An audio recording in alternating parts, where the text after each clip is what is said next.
It's pretty rare that I see a movie that's so abominable, so atrocious that I actually feel embarrassed for even having wasted my time watching it, and that phenomenon just happened with the new horror film Tarot. I was squirming in my seat. I was getting so mad at what I was watching. I was steaming. My body performed an involuntary gesture of shaking my fist. Actually got him with a why I oughta. I was fuming. I started fucking Fortnite emoting in anger. That's how bad this movie was. So it's got a 5% on Rotten Tomatoes, which sounds about right. And I knew going into it was going to be irredeemable garbage because it is written and directed by one of the three writers of Moonfall. I sing the praises of Moonfall at least once every couple months. It is one of my favorite films of all time because it is objectively one of the most dog shit films ever produced, but in the most entertaining way possible. I think it is a masterpiece disaster of a film. It is so trash that it becomes immaculate. So I love Moonfall, and Spencer Cohen, who helped write Moonfall, wrote and directed Tarot. So I knew this had no chance of being good. But I didn't expect it to be this bad, like mind-numbingly bad, in a way that sucked all of the joy out of the room. Watching this film was like a Dementor sucking my soul out for the entire hour and a half that it played. Now, of course, it was basically an empty auditorium because no one cares about this movie. No one's really, fucking jumping out of their seats to be first in line for tickets to Tarot. But it was a pretty much empty theater. And man, I was embarrassed to just be there watching it. And it was painfully obvious that all of the actors in the movie were embarrassed to be there as well. It seemed like they were ashamed that they accepted the paycheck to appear in Tarot. None of them tried at all. Especially Jacob Batalon. You probably know him as Ned in the Marvel Cinematic Universe. He's in this film, and oh my god, it felt like he was giving the most sarcastic performance ever. Like, all the material he was given to work with is all really shittily written, but he took it and made it like a complete flat joke throughout the entire film in a way that I think was him just giving like a subtle wink and a nod to the audience that he knows that this is a bad movie he's in. To give you an example of what I mean, Jacob, while he's being hunted by the scary clown, is trapped in an elevator, and the clown's doing his like scary routine, which ends up kind of looking like it was more of like a flash mob that the clown was doing. It wasn't even scary, it just went on for so long of him doing different bad dance moves. It's like it was trying to mimic my choreography that they see me bust out at the club, which is horrifying, no doubt. But here, in this context, man, it is so stupid and goofy. So the clown's doing all that choreography as the elevator doors are closing and opening, and Jacob's character is just going, ah, ah, ah, ah, ah, ah, ah, almost exactly like that, until eventually the clown ambushes him and he goes, ah. He just couldn't even be bothered to pretend to care at all about the performance. Like, unironically, Matt and I's acting in our green screen merch shoots is better than anything you'll find in Tarot. And I really think that's because the actors were probably so deflated once they got the material to work with, they were probably like, oh boy. Oh, brother, this guy stinks. Damn it, Steven, you've swindled me into this one. But they've already signed the contract, so now they have to commit and continue. So anyway, let's get into like the meat of the movie. It's about as generic as you will ever see in the horror movie genre. And I mean that in the truest sense of the word generic. It literally starts with them at an Airbnb, just as like a group of college friends just doing a getaway. We know nothing about these characters, only that one of them has a birthday and now they're at this haunted little Airbnb. And they happen to find this box of tarot cards, and our main character is really big into astrology. So she does this tarot card reading for the entire group using these really creepy cards that are hand-painted tarot cards, and she goes through all their signs, like, oh, you're a Capricorn, you're a, Leo, so this, that, and she gives them all their horoscope readings. And I really feel like Steven, or whoever helped them with this movie, must just be big into TikTok astrology, because it just starts borrowing a lot of things TikTok astrology enthusiasts are always talking about that's just very silly stuff, like, if you use someone else's tarot cards, oh boy howdy, you better brace for a bad time. Or, the most powerful combination of divination is using tarot card readings on top of I already forgot, a wet blanket. I forgot what the other thing was. But they mentioned that multiple times, like, doing tarot readings on top of blank is the most powerful form of divination, not to be taken lightly. Type shit. So it feels like this was made for TikTok Zoomers almost. But even they, I think, are going to be extraordinarily bored by this film because it is not scary and it's just really, really dumb. I think these are the stupidest characters I have ever seen in a horror film, and I do not say that lightly, especially with horror films like Wish Upon and Slender Man. I think the characters in this movie are even stupider, if you can believe that. Now anyway, she gives everyone their horoscope readings, and it turns out that the deck is cursed. There was, back in the 1700s, a woman who was wronged and decided to place a curse upon those tarot cards where she took her own life, and now anyone that uses those tarot cards and does a horoscope will be cursed and die from it. So the horoscope readings that she was giving are starting to come true in twisted ways. So for example, one of the readings was, you'll make some money, your financial situation will improve, but then don't follow the hermit because he might lead you down the wrong track. And it turns out he gets visited by the hermit after winning $700 from a lottery scratch-off, and the hermit starts chasing him around the subway station until eventually he falls onto some train tracks and gets hit by a train. So it's like the worst diet Final Destination concept imaginable. So now they're all being hunted by their horoscope here, and they're getting killed by it, and it's so underwhelming. Oh my god, it is pitiful, the attempts that they try and make here to scare the audience. Like, there's a couple of jump scare attempts, but I feel like maybe that was like a little icky for Spencer, so he's like, no, that's too loud, that frightened me. Tone that down a bit. So not even the jump scares are enough to frighten or startle anyone, because they're not even like loud or anything, and they're not even like startling, as weird as that is to say. For example, one of their jump scare attempts, they have one of the evil creatures lurking, and he pokes his head out in front of where this girl was hiding, but it's like completely muted. It's like super muted. So it's like in slow motion. And I know it's supposed to be a jump scare because then it kicks on the music right after that happens. But like it completely missed the timing of the jump scare. And that can be said about a lot of things in this movie. So Jacob's character, his name is Paxton. He's supposed to be the comic relief character, and he draws the fool card, so that's why he gets hunted down by the evil clown. And his jokes are the worst timed jokes ever. Like, the comedic timing in this film is non-existent. Like, anytime Paxton is going to make a joke where he's like, yo, you guys are fucking, I gotta go, well, I can't think of anything he said, actually. That's about par for the course for Taro. Just had myself a Jimmy Neutron brain blast. I remember one of his jokes was, as they're doing the tarot card readings, she's asking, who wants to come up next? And he goes, I'll go to the bathroom, and then walks by her. And like, that's like the timing of that scene right there. It's so bad. And then like the whole group laughs at him like, ah, Paxton, you got her. Oh, fried. Nice. Like, that's the level of humor they try and insert in here. It sucks. It super sucks. Oh my god. Like, everything in this movie fails. Like, all of it falls so flat on its fucking face. It's almost impressive how they couldn't even accidentally get something as simple as a jump scare right.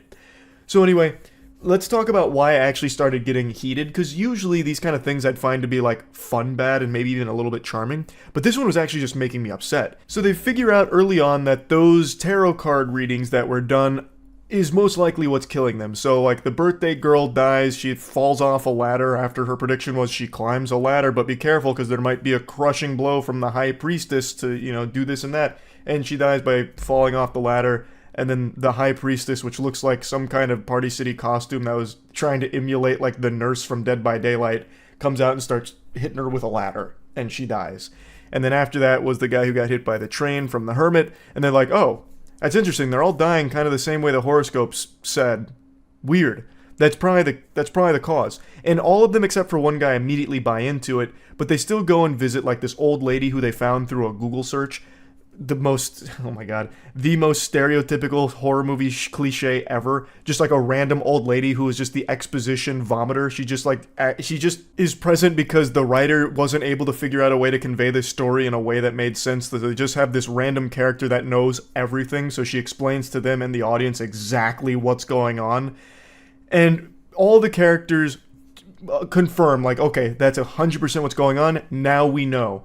So in the readings, she kind of says, like, what you need to do to avoid being killed. Like, oh, maybe don't follow the hermit's light because it might lead you down the wrong track. So basically it would be, all right, don't let that light scare you and lead you in different directions, and he wouldn't have fallen onto the train track, that kind of thing. So they all know this now. It's the horoscopes. And they're all very well aware of what their predictions were what her predictions were because one of the girls actually filmed her prediction. And their car breaks down, and the prediction was, technology might stop working, but don't be alarmed, just sit tight. There's no reason to run away because else you might find yourself hanging. That kind of thing. Her card was the hangman. So the car breaks down on this bridge, and the girl is remembering, like, oh, okay, I need to not panic and I need to not run away. But then, like, on, like, the glass, the hangman draws a hangman, and she's like, ah! Opens the door and starts running. The thing that they just reminded her, and herself reminded herself of, to not run, she immediately does in this inexplicable panic. When what was just established seconds prior is to just sit tight and wait it out. And then she just fucking freaks out, starts running, and then ends up getting caught by the hangman and hangs. And then, even after that, Paxton, who now knows beyond a shadow of a doubt that all he needs to do to survive is to not do what the horoscopes said. And his horoscope was, don't be bullheaded and make rash decisions. And then after that hanging thing, the group gets together and he's like, I'm gonna go back to the apartment, fuck you guys, this is it's PG-13, he doesn't say fuck you guys, he's like, poopy to you guys, this is a bunch of baloney, I'm not gonna be caught, out and about because it puts me at risk, so I'm gonna go back to the apartment. They're like, no, listen, Paxton, you're being bullheaded. That means you're gonna die if you go through with this. You are being bullheaded. Remember with the horoscope reading? And he's like, patooey, I'm going this way. I'm gonna be bullheaded. You don't know what you're talking about. Even though, minutes ago, he just witnessed what happened when it's crazy. It's actually crazy. It's like every character here is like Drew Barrymore in 50 First Dates. They just keep forgetting things that have just happened. So, he goes being bullheaded, and what do you know? He gets attacked by the evil clown, the Fool.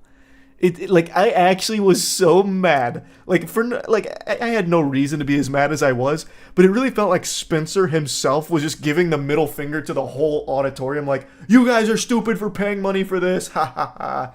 Like, he was the ultimate evil tarot card slapped on the table here. Like, we just saw these characters describe in detail exactly what not to do, and then two characters do exactly what both of them said they will not do immediately. One of them, I guess you could write off because they got really afraid and frightened, so they stopped thinking rationally. I think that's a lame excuse for it. But Paxton, he was cool, calm, and collected, and then still just said, alright, I'm gonna go die anyway. Like, huh? Like, there's so many things I could really pick apart here, but who gives a fuck? No one's seeing this movie anyway. I know none of you watching this had any interest in it, but man, this one is actually worse than Imaginary and Night Swim. I didn't think we'd find any horror movies for the rest of the year that would compete with those, but man, this one does it. This one actually does it. It is worse than both of those films. Leave it to one of the Moonfall writers to strike a new low in the horror genre of all things. I didn't even know it was possible. But I will talk about one more thing in the movie, because it was another thing that just got me heated. So that old woman that I mentioned earlier, well, eventually the crew goes back to that house to get the tarot cards, because they eventually deduce that, hey, if we destroy the tarot cards, we probably break the curse. So they go there, get the cards, try and burn the cards don't burn. They're like, oh! They do like a fucking Mr. Beast thumbnail shock. And they're like, okay, let's call the old woman. Which, I guess that's a fine idea. But you know what happened like 30 minutes before that? They tried to call that old woman, and it turns out her phone doesn't work. Like, it just goes straight to voicemail because her phone doesn't exist anymore, which is why they drove to her fucking house and snuck up on her in the middle of the night, because she doesn't have a phone that works. Yet somehow, during this moment, not only were they able to call that old woman with a phone that didn't exist or didn't work, but she shows up instantly. She literally Goku instant transmissions to the front door there in a matter of seconds, even though it took them like an entire day to drive themselves to her previously. Like, this is just such a poorly made movie from top to bottom. Nobody gave a shit at all. Like, I don't know what you were thinking with this one, Spencer. I really don't. Moonfall is a beautiful disaster. This one is a tragic disaster. It's so shit. So the old woman shows up, and I'm like, okay, she's going to be, like, really helpful here. She's going to be instrumental. So she sets up, like, this ritual where she was going to reverse the tarot card readings to try and flip it on the evil entity the old woman who was wronged and cursed the deck. And as she's doing it, the old woman immediately just gets possessed, like she gets force choked by the evil entity and then stabbed with 6 swords. Because the evil entity did a tarot card reading on her where she drew the 6 swords card, whatever the fuck that is. And she's like, uh-oh, whoops-a-daisy. So then literally force grabbed and then drops her corpse with 6 swords in it in the middle of like the hallway. And that was the entire role of the old woman. That's it. She showed up just to get stabbed 6 times and contribute nothing. So eventually our main character's like, what if I get a horoscope reading for the evil entity? And like, yeah, that kind of makes sense if you turn your brain off. Why would that work? It's her tarot cards. She is the curse. If she doesn't want to curse herself, she won't. It doesn't matter if you do a horoscope reading. She is the tarot cards. But anyway, she does this reading on the evil entity, and she draws death as the final card. And the entity looks down, I shit you not, as she's strangling the main character. She looks down and goes... and then immediately just gets fucking deatomized. So somehow her reading also killed her, even though she is the reading. It's so stupid. It's so dumb. It's so dumb. And it's even more criminally trash with the way that it wraps itself up, because it turns out Paxton didn't die. So Paxton cruises up in his car in the middle of the night after they defeat the evil entity by giving her a horoscope reading. And he's like, hey guys, I'm like actually totally fine. I was trying to reach you guys. You guys weren't answering. What's up with that? And they're like, how did you survive? And he's like, oh yeah, my roommate opened the elevator door and like scared the jester away. He thought it was like super weird. He was like really wondering what was going on with me. Like, okay, so that's how you beat it? Like, you could just have your roommate come up and, like, throw the whole thing into disarray? Like, it's all cattywampus? Like, the whole curse doesn't work if there's a witness to it all of a sudden? Like, what? That seems like the easiest thing to do. Like, you probably wouldn't even need to turn the curse around on the evil entity. You could just have his goofy-ass roommate follow you around and save you every time. It's just so dumb. The movie was so fucking bad. Oh, I can't wait to see what else Spencer works on, because man, he's got a really incredible batting average here with terrible trash movies.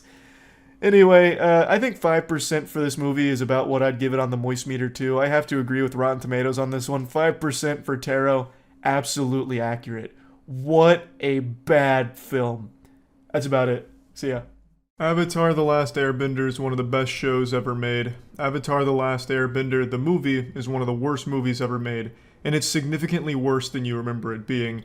When this movie came out, everyone couldn't wait to drop their trousers and take a fat shit on it, just plant the steaming load, because the movie's terrible, so it deserves all the insults and all of the scathing reviews it received. But yesterday, Andrew and I decided to take a bath in the M. Night Shyamalan septic tank and watch this film. It's the first time he'd seen it, and second time for me. I first saw it in 2016 because I'm a bad movie enthusiast, and I wanted to taste the forbidden fruit of the Avatar movie. I'd always heard how horrible it was, and I didn't see it when it first came out in 2010, so I went back to just experience it, and it was miserable. But after watching it yesterday again, I swear to God, M. Night Shyamalan himself has gone back into the movie to change things around to make them even worse. The movie is progressively getting stinkier. I felt like I entered an alternate dimension where the Avatar: The Last Airbender movie was somehow even worse than it was in 2010. I didn't remember half of these scenes being as atrocious as they were, and it hasn't been that long since I saw it. It was shocking, and I don't say this lightly, but I do believe this is one of the worst films ever made. Yes, it is worse than The Room when it comes to its dialogue. The dialogue in this film actually does sound like it was written by Tommy Wiseau if he had just hit 50 whippets in his car. It is baffling that this somehow ended up in a big budget film. And I think it's worse than any student film, any indie film. It's worse than fucking YouTube Halo 3 machinimas. It is unbelievably terrible in every possible department. It's extremely obvious nobody on the production side ever watched the Avatar show because they get the pronunciation of every single name wrong. They don't even call him the Avatar, they call him the Avatar. And everyone already knows this, but his name's not Aang in the movie, it's Ong. Sokka is Sokka. Everything is wrong. It's like they just read a Wikipedia article about the Avatar show and then tried to make a movie off it based on 3 sentences, like a plot synopsis. I can't even wrap my head around how it ended up like this. It tries to cover a lot from the Avatar show. It goes all the way up to the moon spirit, starting from literal bottom, starting from the very beginning. In an hour and 40 minutes, it goes from freeing Aang from the water tribe area all the way up to the moon spirit. And nothing makes sense. Never have a normal life. I could never have a family. They said it cannot work with the responsibilities of the Avatar. Why can't the Avatar have a family? I asked that. I wanted to show quite a few scenes from this movie while I talked about it to make my points, but I just don't want to take the chance of any copyright violations or anything like that, because God already knows M. Night Shyamalan will get the fucking copyright benders out here and fuck me up. So I'm only going to show bits and pieces here, but here's just an example of a conversation in this movie. It's like two Skyrim NPCs malfunctioning anytime characters talk to each other. They don't have conversations. They just vomit out plot synopsis. Just random sentences from the Wikipedia article about, like, Chapter 1 of Avatar: The Last Airbender show. They don't actually talk to each other. And it's also filmed super weird, as you'll see here, where it's like a zoom in on their face, like as if it's under a microscope. Like, I can see every pore on Aang's face here. Why is it such like a hyper close-up? As if I'm trying to, like, look at his DNA, like, get down to an atomic level on him. It's shot so poorly. And they turn Katara into a goddamn trivia bot. All she does is say, like, general things about the world at random and ask the dumbest questions of all time. Like, this is a really small excerpt here as an example. When she's on screen, all she's gonna do is monotone ask a question to whoever's near her. It's like she's lobotomized, and all she can do is just ask silly questions. It's like she's Clippy from Microsoft XP, who just keeps popping up with a question that you just don't even understand why it's being asked. I don't know why she's even in the movie, because she doesn't do anything. And I don't mean that as an exaggeration. She doesn't do anything besides ask questions sometimes or appear emotionless and say something general about what's going on. For example, there's a scene where Aang runs away, and her and Sokka hear him running away, so they both get up out of bed and they say, "Aang's running away." And Katara says, "He's running away, but he'll probably be back." And that's it. That's like the only thing she contributes to the film in every scene, is just saying things that everyone can already see, or asking questions that are either already being answered or have no place in the film in the first place. She doesn't even waterbend. There's only 3 scenes, I believe, where she's waterbending. 2 of them she fails. Well, 4 actually. The 4th scene, they forgot to use special effects, so she's like bending water, but they didn't put any special effects, so it's just like a calm river underneath her while Aang's looking impressed. So I imagine what was supposed to happen is she was supposed to be like lifting water up, but they just forgot to add that. So 4 scenes where she's supposed to be waterbending. One of them, they didn't even add the effects. And then the other scene is she just gets hit by fire. So in the first 2 scenes, the waterbending fails. The last scene at the very end of the movie, where she's facing off against Zuko, she makes 2 water barriers, blocks 1 fireball, gets hit and knocked out. That's it. That's like the last time we see her. She doesn't do anything. I don't even know why she's here. She's just a fucking punching bag. And Sokka, I can't even imagine what M. Night Shyamalan told the actor to do, because when he's on screen, he just looks like he's always on the verge of tears. Like, he's always so serious, and he only has one look in this entire movie. He's like Derek fucking Zoolander. All he does is when he's on screen, he does this. Forever. He doesn't fight. He doesn't contribute anything. He doesn't even really talk. He doesn't make jokes like Sokka does in the show. He is nothing. He is a fucking android that is malfunctioning. Like, you would expect for a big budget movie like this, they would hire actors that actually wanted to be there, but I felt like all of them were just counting down till they could go home. None of them even tried, except for Zuko. Zuko is actually played by a really talented actor named Dave Patel. He's the only one that even gives a fuck in this film, but even he is dog shit here. But he's the only one that I could see was even trying to act. The other ones just sound like they're voice acting on Disney Junior. How'd you get all the way out here? I ran away from home. We got in a storm. We were forced under the water of the ocean. Oh, I see. Wow. It wasn't very smart. I was just upset. They're just literally explaining a plot summary of the show. Yeah. With about the same delivery as me reading it in my head. The way the characters deliver their lines sounds about as enthusiastic as I do when I wait in line at the DMV and then have to fill out some shit. Like, they just seem so unbelievably bored to be there. And the movie, the most criminal thing about the movie is just how boring it is. Because like I said, they try and covered a lot from the Avatar show in a short amount of time. Thus, the majority of the movie comes out exactly like what you just saw, where they're just vomiting plot summary at each other with nothing else happening. Now, this film had a $150 million budget, so you would expect with that much money behind it, at least the fighting and the effects would look good.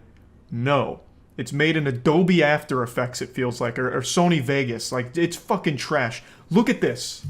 Oh my lord! Here it is! Yeah. Yeah! Whoa! Watch out! You kid! This is an actual scene in the final cut of the film. Fucking 10 earthbenders doing an interpretive dance in order to summon a small pebble and slowly push it towards their opponent. This is actually the scene out of Austin Powers when he's in the fucking steamroller and slowly about to run over that guy. And he just keeps screaming. That's the action in this entire movie. It's just people standing there waiting to slowly be hit by something, whether it's a small pebble from the earthbenders or a slight gust of wind from Ong. He doesn't use any cool airbending. Like, when Ong is fighting, he is summoning, like, actual puffs of wind. Like, as much wind as I generate just blowing out. That's what you see on screen for the fights. It's so fucking bad. Also, firebenders can't generate flames on their own in this movie. They need a fire source nearby. So the whole film falls apart at the end, where they could just extinguish the flames around the city and the firebenders would be powerless. Because the waterbenders could just throw water on all the torches that light up their city, and the firebenders wouldn't be able to fight back. Because for some fucking reason, M. Night Shyamalan decided to completely change how the bending works for them. So they needed a nearby fire source. Thus, the whole thing could have been avoided by just... If they just said, oh, here's the Fire Nation coming in. Alright, extinguish those torches. Then they're worthless. The film is so unbelievably silly. That's the M. Night Shyamalan twist. Oh, it's just like Lord of the Rings. It is. It's as memorable and good, too. Yeah.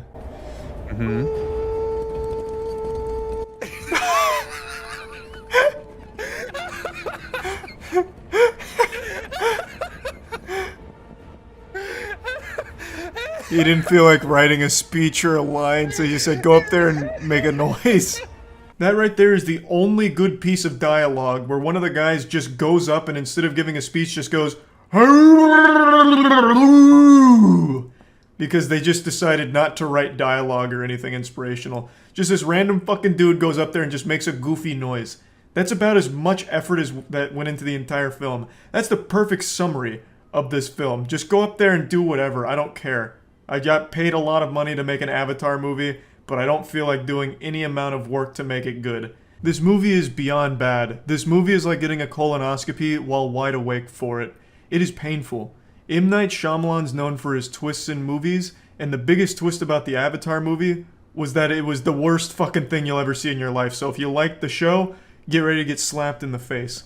It is so much worse than I remembered it being, and it hasn't been that long since I've seen it. It is so fucking bad. And I've only scratched the surface. I wanted to do a really in-depth dive on it, but I just don't really want to risk like a copyright violation or anything, so I'm going to refrain from doing that. I'm just giving you the general basis on why it's so bad and what makes it so awful. There is not a single moment in this entire film that is even remotely interesting or well done. There is no character besides Zuko that even tries a little bit. And even Zuko, who's by far the best performer in this film, does an awful job. Because I really feel like M. Night Shyamalan told everyone to do terrible. Like, go out there and give it your absolute worst take. Andrew made a good point. He said Shyamalan probably just took the 70th take of each scene so all the actors were exhausted. That's the only explanation for how it ended up so bad, and how every single character in here is so poorly done. It makes no sense that this fucking film is in the state that it's in. And yeah, I just wanted to talk about it a little bit since I rewatched it yesterday. That's about it. See ya. You all know how much I love horrible, bad movies, and I am just giddy with excitement right now to talk about a movie I just saw that I now consider to be the goofiest film ever made. I just got back from the theater from seeing Moonfall, which is Roland Emmerich's new disaster porn. He's the man behind, like, 2012, Day After Tomorrow, some classics. And with this bad boy, he has created the stinker masterpiece, a smelly magnum opus. This movie, I can't even believe actually exists. I saw it in IMAX because I don't like to just watch a bad movie. I want to feel a bad movie, and goddamn did I feel it deep in my ass. This was an absolutely wild ride from start to finish. If somebody asked me what the best movie ever made was, I'd say Moonfall. If someone asked me what the worst movie ever made was, I'd say Moonfall. I don't know whether to give Moonfall a 100% on the moist meter or a 0. This fucking thing was so beautifully awful in all of the perfect ways. I just can't describe it. It is the actual perfect storm of dog shit put into film. The movie was like 2 hours long, and I swear to God, it felt like 20 minutes. I was upset when this movie ended. I just wanted it to keep going and going. This movie could have ran 8 hours, and I wouldn't have complained if it kept up this intensity. It was an amazing experience. So, spoiler alert, I want to go into it. I really want to fucking peel apart these stinky cheeks and tell you all about this movie start to finish. And let me just go ahead and say, this movie had the audacity to try and hint at a universe, like a Moonfall extended universe, kind of like the Marvel or Star Wars universe they created. Moonfall did that towards the end, and I need a sequel. The human race deserves a sequel to Moonfall.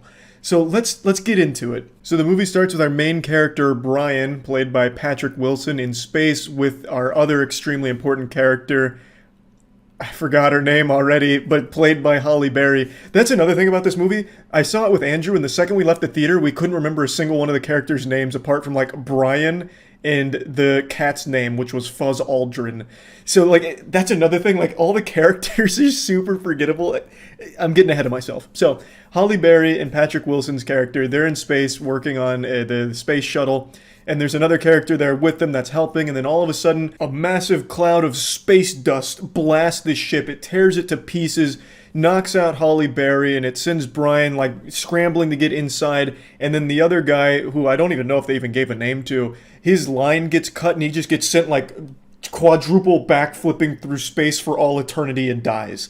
And then when they arrive back at Earth, they blame Brian for the whole event, despite there being camera footage of this space dust being the culprit, destroying the ship.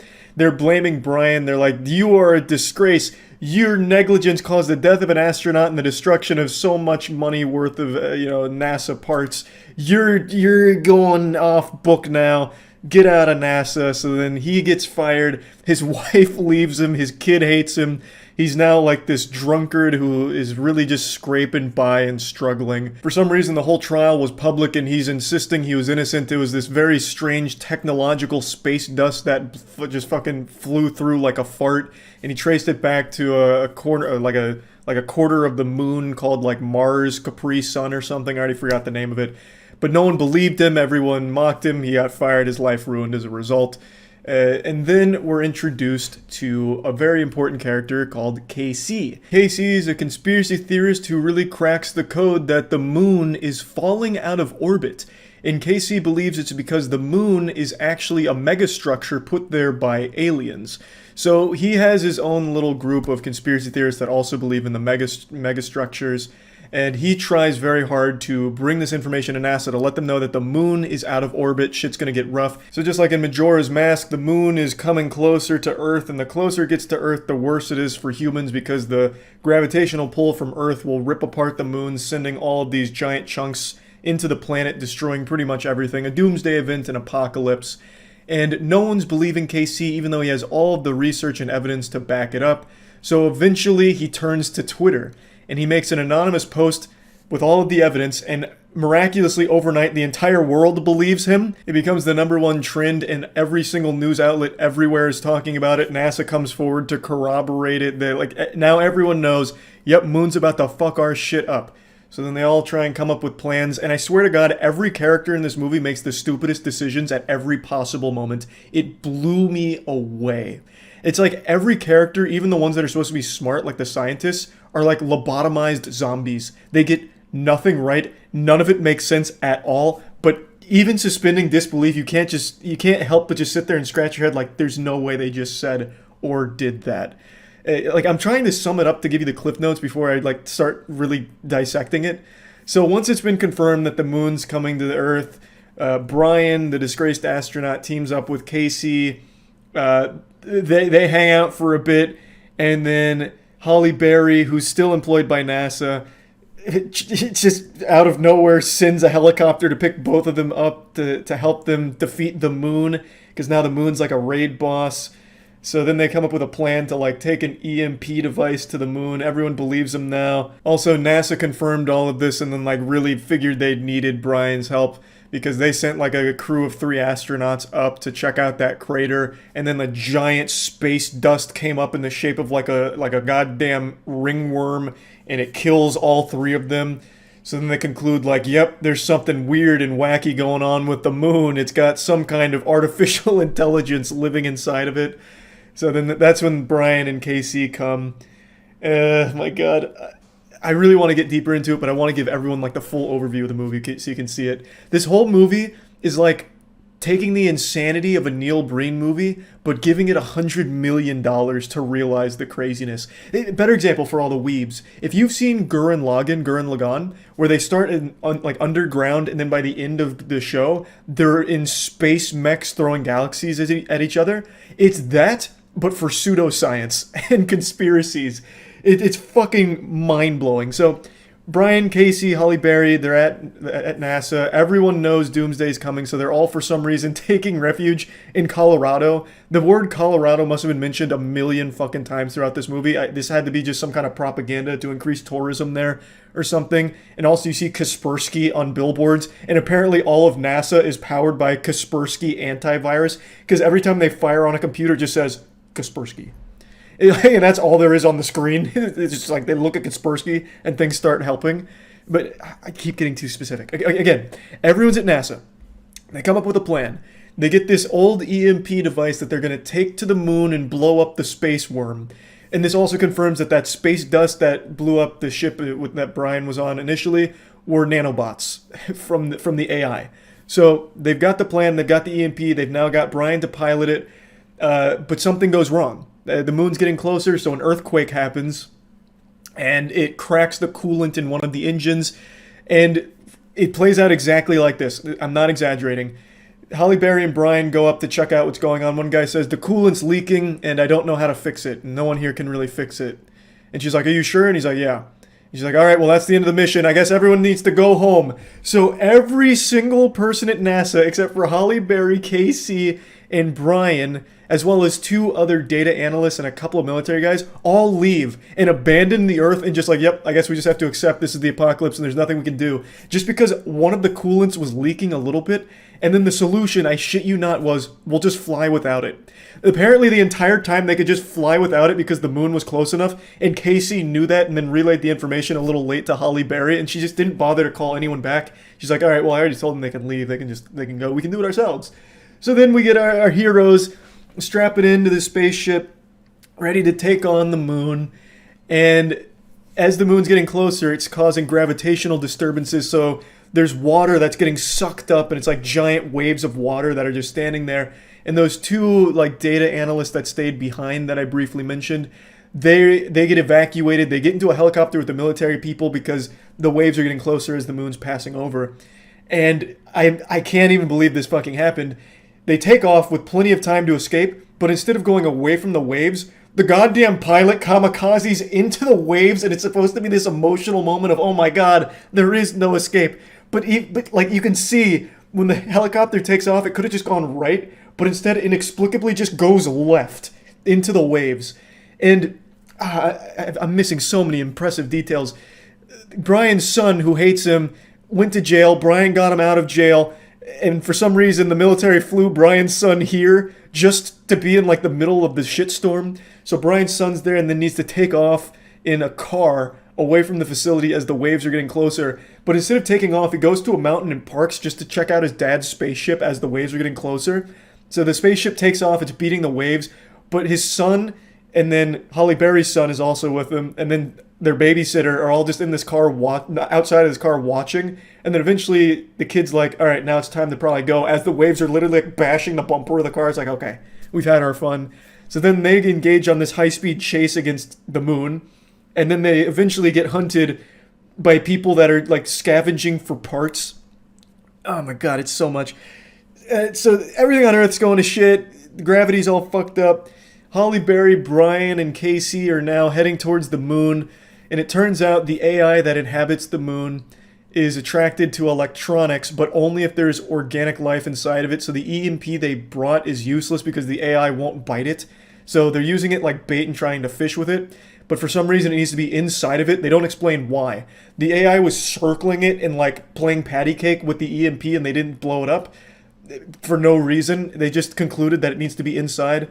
So they get the EMP back and go deeper in the moon, and it turns out the moon is actually a Dyson sphere built by aliens, confirming Casey's theory that also happens to grow potatoes inside of it for some reason. And it's a Dyson sphere encapsulating a white dwarf that it's using for its power source, and the AI is sapping the power from the white dwarf. And then the AI gets alerted to the crew that's in the spaceship that's flying around. And then a door opens in the Dyson sphere as the AI is tracking them, and it shuts, closing out the AI and then saving the crew. And then it turns out that the Dyson sphere wasn't built by just any aliens, it was built by ancient humans, and they communicate to Brian through celestial beams and flashbacks of his son talking to him, kind of like in Mass Effect 3 where the Reapers take on the body of a child. They did that for Brian in order to talk to him. It was a sentient AI being, like it was an AI construct for the Dyson sphere. It was built by humans that billions of years ago were spacefaring, hyper-advanced technological superstars, and eventually they created an AI that turned on them via kind of like Skynet, and it made all of them go extinct. But before their final extinction, they built giant moons that they would toss out to corners of the universe to try and remake humanity elsewhere. And this just happened to be the last surviving one, the only one the AI couldn't find until this movie. So that's the explanation there. Eventually they upgrade the EMP, the AI construct on the moon, like turbocharges the EMP, then gets some defense systems going that just start shooting bullets at the AI, and then they're escaping the moon. Casey blasts open the hatch with himself inside because he says, an organic being needs to be with the technology in order for the AI to bite me. And he's like, oh my god, Casey's gonna die. Brian and Halle Berry are upset, and Casey's like, no, it's fine. So the AI starts eating him, and he's like, you underestimated us, blows up the EMP, and then, Casey's dead, AI's gone now, so the moon is back. So then the moon leaves Earth, and now it's just this giant Dyson sphere that is now outside of Earth, and everyone's happy. Earth's super fucked, everything flooded, everything got absolutely destroyed, but there's still some people left, and now the moon's our friend again. And, yeah, that's not where it ends. So Casey didn't actually fully die. The AI construct on the moon installation actually copied his consciousness into their database, and now Casey has become the moon itself.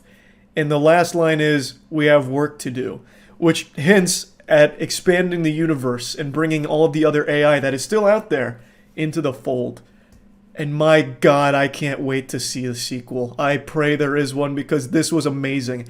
I am not even doing this justice with my brief explanation. I need to get into the nitty-gritty of it to tell you just how fucking off the wall this shit was.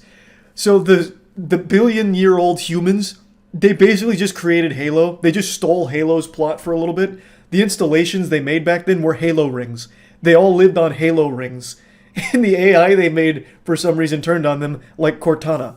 Almost in the same fashion. They deemed that humans weren't worth saving and that they were inferior to them, and just started wiping them out inexplicably. Like, this movie is fucking incredible. Like, the visuals were kind of cool. Like, you know, you always like to see those big budget disaster visuals. And when they'd have the moon peeking over the earth, it looked cool. And they had awesome lines such as, "Watch out, the moon is rising." And then all of a sudden, like, boats would be flying overhead. Fucking manatees falling onto the ground. Oh my god, it was so good. And there was like an advertisement for Alexis. Because when there was these people, the scavengers that were hunting down the son, eventually the son meets up with Brian's wife and her new husband that cucked him or whatever. And they're on this high-speed chase, and they can't get away, right? These scavengers, they're so fast, and they want their oxygen tanks. And they're in a Lexus, and they keep zooming in on the Lexus and like throwing it, drifting around. And the dad goes, "Hold on, I'm putting this into warp speed." And they zoom in on the Lexus logo, and then him turning from economy mode to sport mode, and then it fucking turbocharges and goes wild. Then they're able to outrun him. This movie, man, is actual fucking genius. Like, I can't talk enough about it. Every single moment of this movie, when you think they've run out of stupid juice, finds another way to make it even dumber. And I couldn't appreciate it more. I loved it. I fucking loved it. I don't even know how you make a movie this dumb. On accident, too. Like, this isn't a self-aware movie. There is no self-awareness in this movie at all. There's a couple of jokes, but they're not like self-aware jokes. They're just like general, decently written jokes. But nothing is self-aware. It really takes itself super seriously, and I love that about it. The best kind of bad movie is one where the director really wanted to do something special but just didn't have the talent or the vision to realize it. And this is one of those cases. It is, in every possible department, the best way to make a bad movie. It is the worst and goofiest movie in all of the right ways. I just don't think you could make a movie this stupid on purpose. This movie was just an amazing experience. This was something truly special. If you like bad, shitty movies, this is the movie to go see. This is going to be 2022's best stupid movie, I think. It would be tough to beat this one. So yeah, I just wanted to talk about this because I've had a smile on my face ever since leaving the theater. There's still so much more I could talk about with this movie. I've barely even scratched the surface of lunacy with Moonfall. But it's just, without you having seen the movie, it's not going to make as much sense. And sense is a word that is blasphemous to even use in the same sentence as Moonfall. That word never once crossed the mind of anyone who touched the script for this. The whole movie just felt like it was kids going and then trying to one-up each other. Nothing connects logically. Obviously, nothing here is mathematically, scientifically accurate, or even common sense accurate. Like, everything is wrong in the perfect ways. Like, for example, they're able to find everyone in the world just because. So, like, when they find Brian and Casey, they're in, like, this fucking random hotel somewhere, and somehow they just get found because. Or, like, the family is trekking through snow at the very end, and somehow they just make it to where they need to be without dying along the way and then get found. Like, everything, it just happens because fuck it. And I love that about it. It's so shameless in its horribleness. It was amazing. Just an incredible experience that I wanted to talk about a little bit. That's about it. See ya. Yeah, I just watched the live-action Dragonball movie. Don't cry for me, I did it to myself. It really feels like this movie spits in your eyes when you watch it. I've never watched a movie and felt like genuinely offended until today. I almost made a goddamn twitlonger about this film. So I'm sure all of you know Dragon Ball Evolution is a 2009 live-action Dragon Ball movie, and it's abominable. And I'd never actually seen it, I'd always just heard how bad it was and just assumed it couldn't be worse than the live-action Avatar: The Last Airbender movie. But after finishing it, I can absolutely confirm that it is worse. The first rule is, there are no rules.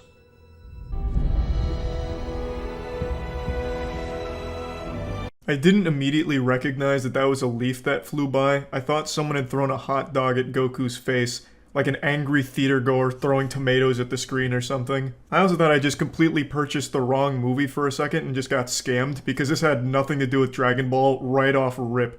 The storyline is Piccolo's been sealed away by some ancient curse, and his apprentice Uzaru was sealed away with him.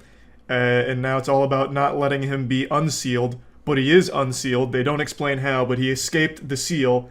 And like Gohan, Goku's grandpa says, the first rule is there are no rules, which is a line straight out of Fast and Furious. This suffers from the exact same curse that Avatar: The Last Airbender live action suffered from, where none of the characters look like the characters they're emulating, and nothing in the movie even comes close to anything that happened in the shows. First one to touch the ground loses.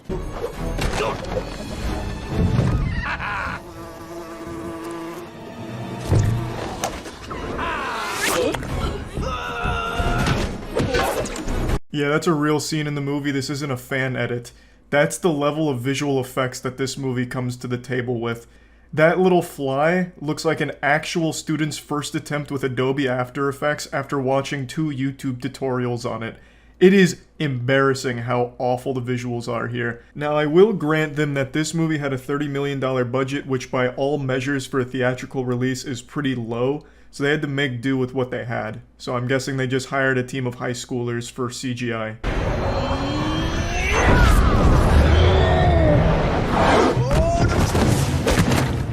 This is probably the most insulting part of the movie. That was airbending. I'm not making this shit up, listen.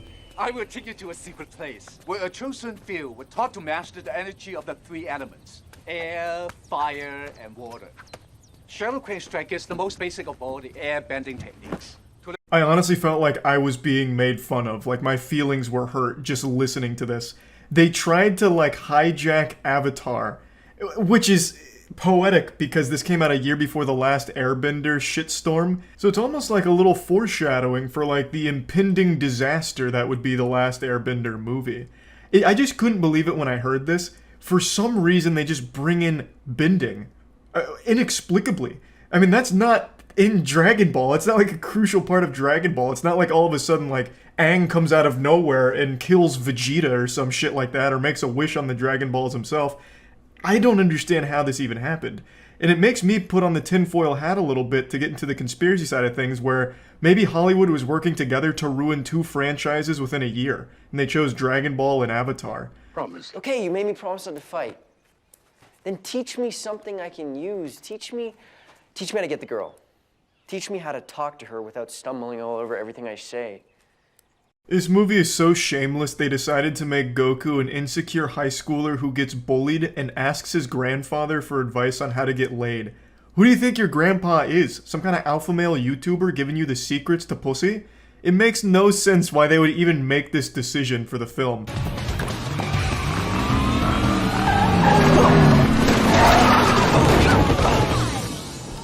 Hey, Fuller, you just wrecked my bike! Agundis, did you just fart, man? Because I could have swore I just heard something. Basically, they took Degrassi and slapped Dragon Ball names into it. They just gave us fucking Riverdale with a Dragon Ball skin, kind of. And you thought the last Airbender movie was a fucking disgrace to the show it was based on. Don't worry, it won't be a fight. It'll be a massacre. He threw a plastic cup. Why did they make a glass breaking sound effect? Do you think we're all that dumb, huh? We've all seen that plastic cup because it's that same shit they sell in bulk at Target. We all have that cup. We know it doesn't fucking explode like a glass bomb going off. Missed again.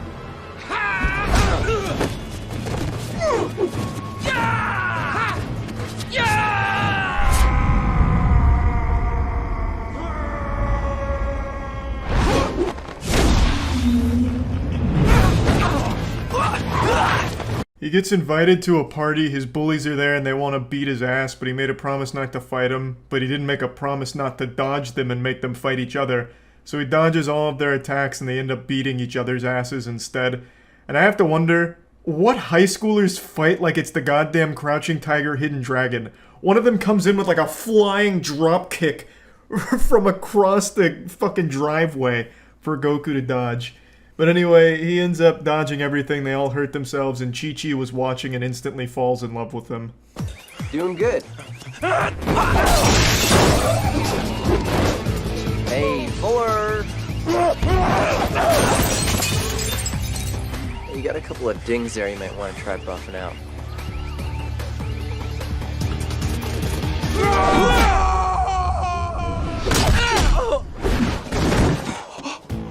I almost forgot to mention this incredible piece of cinema history.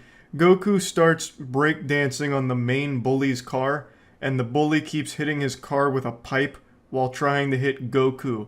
But his moves are too smooth. He hits the meanest head slide of all time, going right across the hood of the bully's car. Bully hits it with a pipe again, breaking it even further. I mean, the resale value is tanked because Goku is so good. And then he dodges two bullies' attacks and they hit each other with their pipes. And that's game over, baby. He unleashed the dragon. He went Dragonball turbo mode. I know this may be hard to believe, but we're a lot alike. This is the best birthday I've ever had. Goku and Chi-Chi share a very spicy interaction here, a lot of flirting, and my god, there is no chemistry between them. It's like chocolate milk and cereal. They just don't go well together. But while they're engaging in this flirting, Goku's grandpa gets murdered by Piccolo. He uses the Force to kill him.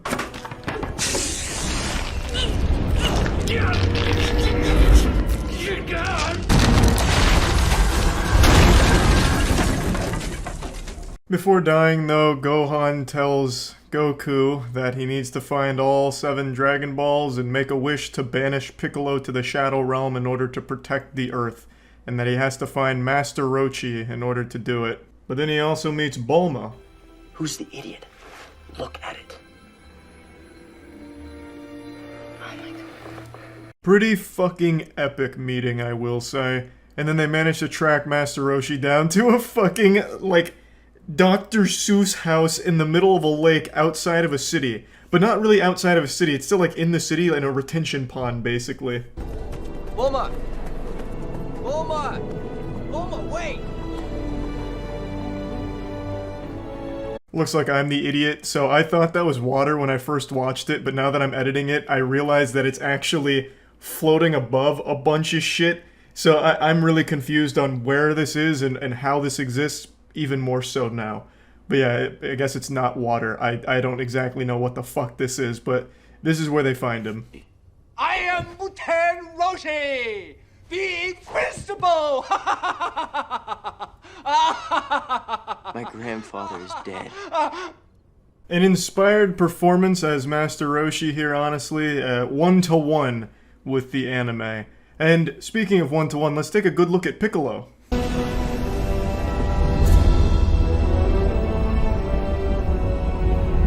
Amateur cosplayers do a better job of looking like Piccolo than this $30 million budget movie. He looks less like Piccolo and more like the Martian Manhunter going through a phase. For a pretty thing like you, no problemo. Thank you. You're a real gentleman. Yamcha, at your service. I'm gonna need some payment. They fall into a hole and meet Yamcha. That's it. Also, the actor here is really going hard as Yamcha. It's like going so campy that it becomes like almost self-aware. As if this actor knew the script was so fucking trash that he just wanted to poke fun at it in his own performance. Every single line he delivers is the most outrageously over-the-top and dumb thing I've ever heard from a single character. And I have to feel, I really believe that it's on purpose from the actor here. Wait a minute, is that a Capsule RX 550 Roadster I see down there? Yo, I'll take that! You're nothing but a low-life bandit. Yeah, but one with a ladder. Just think it over, because after the sun comes out, it's gonna be hot, hot, hot. Hot. You see what I mean? It's not even acting. It's like anti-acting. It's wild.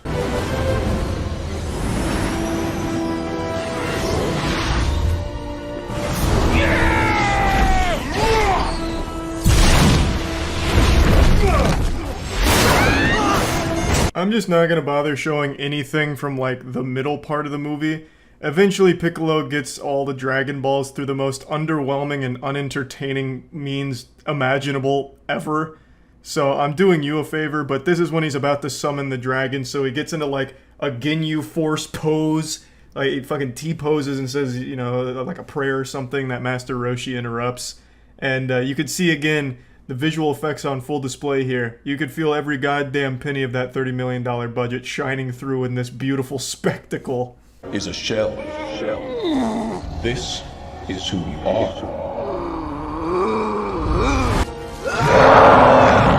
This was the big twist. Ozaru, the main bad guy that they needed to stop, not just Piccolo, but Ozaru, turns out to be Goku. He goes great ape form, kind of. I mean, that's how it is in the anime, but here he goes moderate werewolf mode, and then, unfortunately, in his anger and confusion, he kills Master Roshi. Can you win? Don't let Ozaru destroy the Goku in you.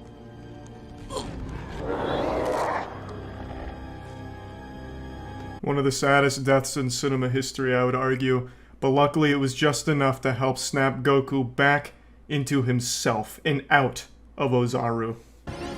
The Dragon Ball is mine.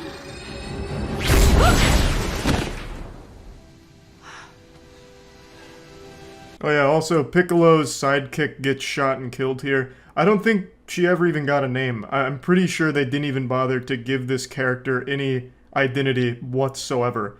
But she did have the power of shapeshifting because there's a scene where she transforms into Chi-Chi and then they fight each other. And then Goku beats the real Chi-Chi's ass by accident. It's not really like an entertaining scene to watch, but saying it out loud makes it sound better than it is. I am Ozaru. To be at one with myself, I must be two.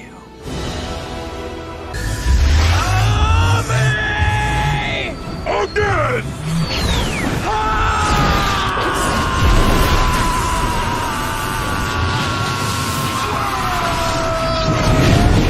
Giant fucking fart effects all over the place. Bingo bango bongo. Goku beats Piccolo in triumphant fashion.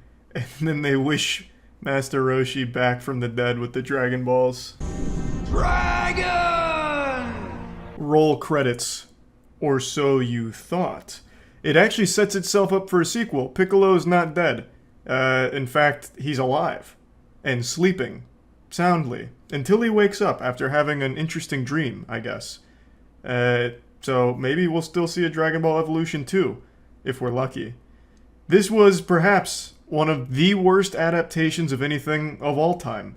A statement I don't make lightly, especially after seeing the last Airbender movie, and there's countless other examples, but this one might actually be the worst. Even with all of the problems, the endless amount of problems with the last Airbender movie, it at the very least hit some of the story notes that were present in the show. Like some of the locations, some of it. At the very least. But this hits none. It's entirely different and worse in every possible aspect. The Avatar movie had like $100 million budget. It was a huge budget production. This one was $30 million and the visuals really suffer. Like everything is wrong with this movie. Every single component imaginable. It's actually a masterpiece in how awful it is. So yeah, I do think people are right to say that Dragon Ball Evolution is the worst movie adaptation ever, and potentially just one of the general worst movies ever made for the big screen. That's about it. So yeah. Wow. Yeah, I just saw the Winnie the Pooh horror movie, Blood and Honey, and it is without exaggeration one of the stinkiest horror films I've ever had the pleasure of watching, and undoubtedly in the top 10 worst films I've ever seen in theaters. Which is truly an honor, because I've seen all kinds of worthless, absolute trash. Now, I'm sure you all know Winnie the Pooh's public domain now, which is why this film was able to be made in the first place. This isn't like an official Winnie the Pooh production. It's not canon. This isn't going to be part of the established Winnie the Pooh lore. The property went to the public domain Thunderdome, meaning anybody could use and abuse it freely.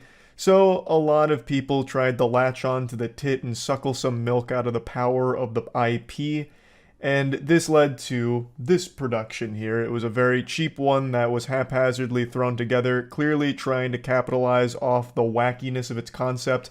What if Winnie the Pooh killed people? And that's about it. That's as far as the creativity goes. And it's very clear they rushed the fuck out of this because nothing works. This is the laziest, most unapologetic cash grab I've ever seen in my life. But it doesn't even have the decency to be self-aware. It is bad at everything it tries to do, and it doesn't even do it with like a smile on its face. Of course I knew going into this it was going to be bad. Anyone with eyes could see that this would be dog shit. I mean, just look at the costume. They didn't even bother putting any effort into Winnie the Pooh or Piglet. They just found the cheapest masks available at Party City, and then just had two guys wearing the masks. That's it. They also have human hands. And also a lot of times the mask kind of rides up a little bit so you can just see like a normal human actor underneath the mask. It's just a disaster. This is one of the few films where I actually took notes during it because I felt like I was so insulted and I couldn't believe what I was watching. So I jotted down a few notes during this, also because it was basically just me and Aaron in this movie theater watching it together, fucking stunned by what we were witnessing. It is truly a catastrophe on every level, but I will openly say, it was fun bad. It was. I'm happy to report it wasn't boring bad. Its sheer incompetence and its inability to do anything right while not being self-aware made it a fun, enjoyably shit film. So I'd like to walk you through a lot of what happens here. Clearly we're going to get in spoiler territory, so fair warning, though I don't know why you'd give a fuck about spoilers for this kind of movie. It's not exactly heavy on the narrative at all. So let's go ahead and dive in. Just to give you a quick example of how much they cared about doing this cheaply, they don't have Winnie or Piglet talk. They clearly wanted to save money on the budget by not having additional voice actors try and impersonate Winnie or Piglet, so they came up with this. During a harsh winter, Winnie the Pooh hatched this genius idea to eat Eeyore in order to save the rest of them.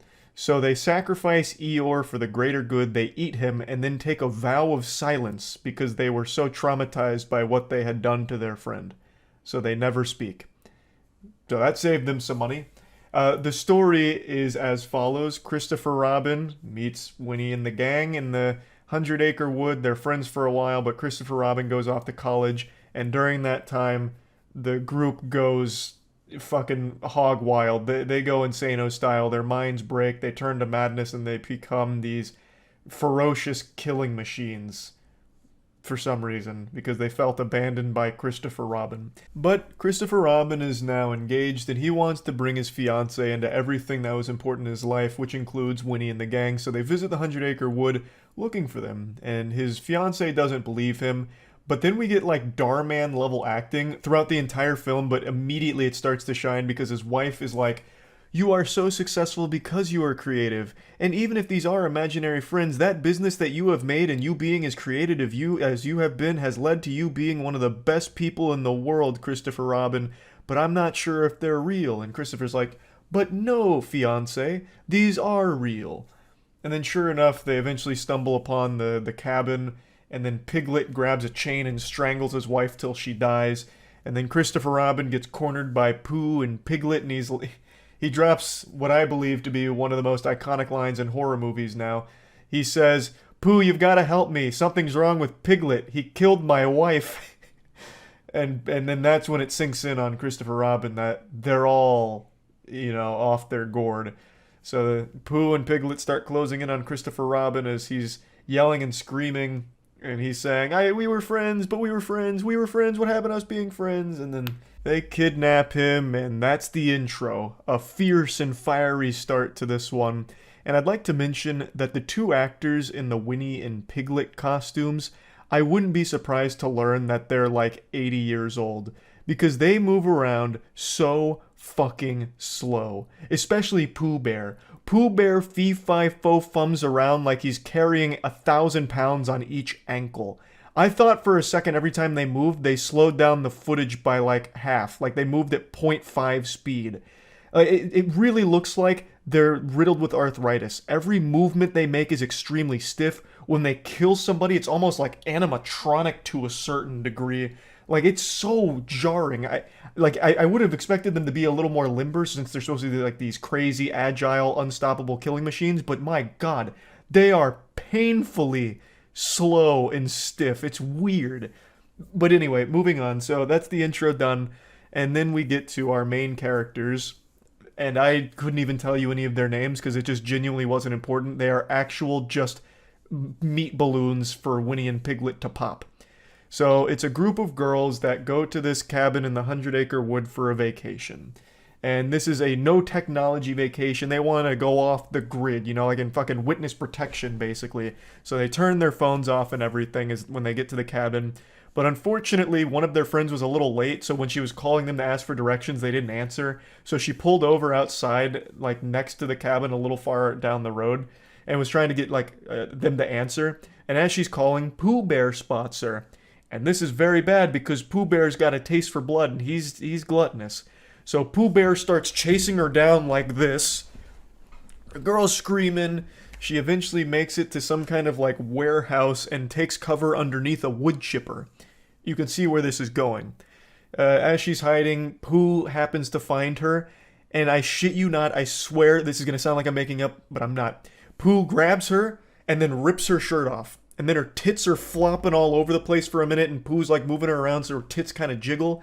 And then he starts slamming her head against the wood chipper till she dies, and then he puts her in the wood chipper to make a blood sundae out of. So it's shooting all of her blood and guts out of the wood chipper, and that's it.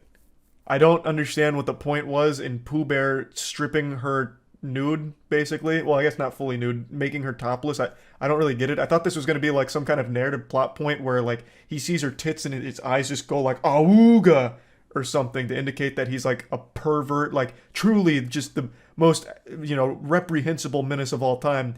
But it played no role in anything because Pooh doesn't talk, he has no emotion, he has no real character, he just kills. So what the fuck was the point in just like having her tits all over the place for like 20 seconds? And that's another thing. All of these kills, the directors confused tension with just general time and dead silence and dead space. So when she's hiding, it is painfully long of her just sitting there and Pooh's feet by the door. It'll go on for like 45 seconds of nothing happening. It's not building tension, it's just overstaying its welcome and it's just dead space. It's fucking worthless. And that's for every single kill.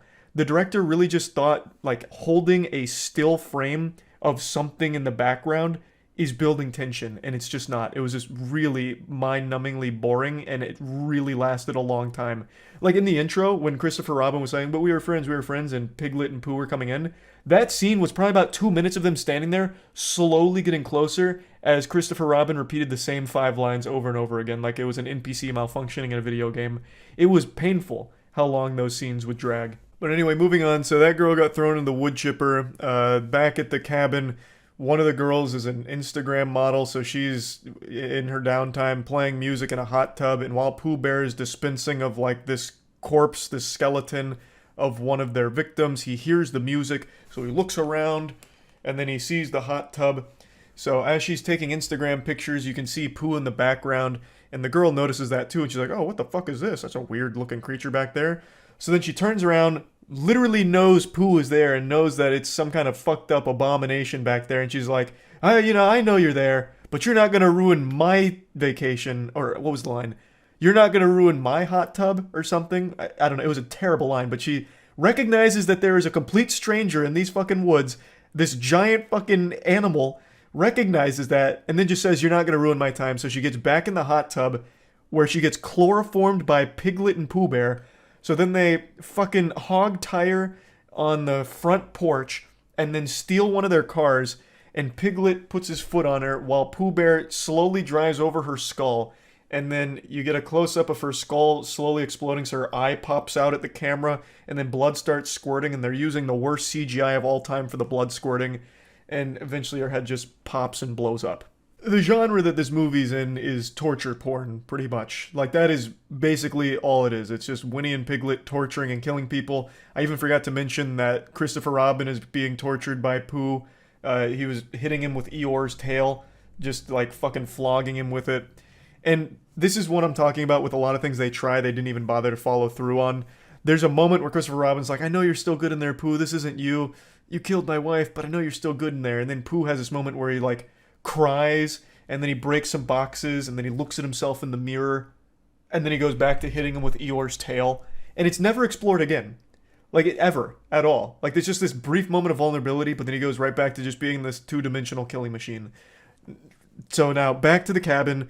They blow up that girl's head with the car. It turns out all of the other girls, for some reason, spread out across the land, so 2 of them are by, like, a pond talking. Another 2 of them are literally, like, doing nothing. Just standing around doing nothing. But they hear their friend scream, and they all run back to the cabin. They see her corpse. They freak out. They go inside, and Pooh is written "Get out" in blood on the window. So now they recognize they're being hunted. They're under attack, and they're trying to find things to defend themselves with. And then the main girl remembers that she brought a gun with her on this vacation. Her backstory is she had a stalker, so she's been a little scared of things, so she has a gun. And when she mentioned that, both Aaron and I thought it was going to be like a Glock or something, like a normal gun, you know, like a normal kind of gun that you see in movies. Well, it turns out the gun she brought is a fucking revolver. But not just any revolver. It's like a goddamn 6-shooter straight out of Overwatch. Like, she was fucking McCree. She had this giant goddamn revolver. She came out here with that big iron on her hip. So she pulls out this massive revolver, a fucking 50 caliber hand cannon, and they're like, okay, now we can defend ourselves. But then they still split up. And so the girl with the revolver and her friend, they get into like a sniper's perch, and Pooh is just standing in the middle, like looking down, looking all confused, as they have like a clear shot on him, but they're not taking it for some reason. Then Pooh walks into the kitchen. So then we go to the other group of 2 girls that for some reason split off near the pool, and Piglet's over there, and they freak out. One of the girls falls in the pool. The other one, Piglet pushes, and she gets knocked unconscious. And then Piglet, fuck, it is so hard to describe how awful this is. Piglet is after the girl in the pool, and he has a chain and a sledgehammer, and he starts like slapping the chain against the pool water, trying to get her, and the girl's like moving backwards, like slowly in the pool as Piglet's hitting the water. And this goes on for like 2 minutes. It's terrible. And then eventually he's like, this isn't working, I'm gonna get the sledgehammer. And while he's getting the sledgehammer, the girl, instead of like getting out of the pool, like a normal logical decision, like getting out of the pool and running away while he's getting the sledgehammer, she instead like gets closer to him in the pool. And I thought this was going to be like a fight back moment where she's going to like grab the chain and yank him in and try and kill him. But no, she's just closer to him as he gets the sledgehammer. Then he gets the sledgehammer and she starts backing up again in the pool, like slowly swimming her way back. And then Piglet hits her with the sledgehammer and kills her. And then the girl that got knocked out from the push, they take and chain up back at their camp. And Winnie the Pooh slaps her after eating some honey. So he's eating some honey. The girl wakes up. He notices she wakes up and he slaps her. And he slaps her again, and then he slaps her again, and then he slaps her again, and then he slaps her again. It goes on for like a fucking minute. That's what I'm talking about. All of these scenes last for so long, and it's so unnecessary. It does nothing. It doesn't make it more tense. It doesn't make it more brutal. It just makes it really fucking weird and uncomfortable. Anyway, that's another one of the vacationing girls dead. Don't even know her name. None of these characters had any level of depth to them whatsoever. The other 2 girls that have the revolver and her friend, they try and, you know, track down where her friend got taken. They eventually track it back to Winnie the Pooh and Piglet's hideout. And there's now another girl that's been captured and she's screaming. So they free her and she's been mauled by Piglet, so her face is all fucked up and it makes her mad. Then they free Christopher Robin as well at some point, who's still alive, just being tortured. So now they have Christopher Robin freed and this completely random girl that also happened to get tortured by Winnie the Pooh and Piglet. And the girl whose face is all messed up from Piglet grabs the gun and says, I'm going to make that bastard pay for this. So then she shoots a shot in order to lure Piglet out, and he comes out from a fucking trailer, and he's got his chain, and they're circling around a fire in what I expect they thought would be a cool action moment, like a cool action shot. So they're circling this fire. He's got a chain, she's got a gun, and she's ready to go fucking John Wick on him. But then she tries to shoot him, and it's out of bullets. It turns out the girl only packed a single bullet in that revolver, which leads me to believe that her plan for the vacation was to play fucking Russian roulette with her friends. Why would she only load a single bullet into the revolver? And that's not even the stupidest part about that scene. Because they freed that girl, they freed Christopher Robin, Piglet and Pooh had no idea that was going on. I think they both went to sleep for some reason. They could have all left.